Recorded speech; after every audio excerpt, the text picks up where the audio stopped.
Un salto di categoria inseguito, voluto, ma sicuramente comunque una grande gioia, una grande festa a fine campionato con questa vittoria. Sì, sì, sì, è una gioia immensa, una felicità incredibile perché comunque abbiamo fatto un'impresa storica e siamo strafelici. La conferma è arrivata comunque all'ultima giornata con il San Lorenzo. Sì, è arrivata l'ultima giornata perché avevamo la possibilità di festeggiare il sabato prima in casa contro il Valle, ma abbiamo sbagliato la partita e c'era anche il valore degli avversari che eh,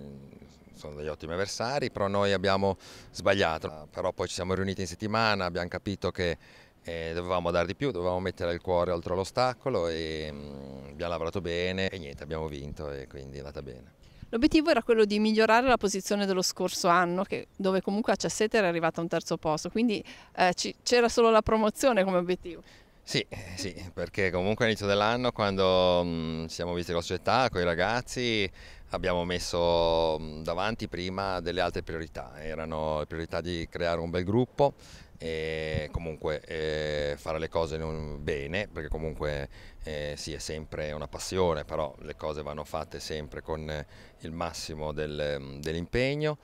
E l'obiettivo poi sportivo, sai, all'inizio dell'anno sono anche tantissime altre squadre che erano accreditate per vincere, ci mancherebbe, anche più attrezzate di noi, però noi abbiamo detto questa è una squadra che ha una base solida, con l'innesto di qualche giocatore di qualità riusciremo a fare bene, però lavoriamo sempre passo dopo passo e poi alla fine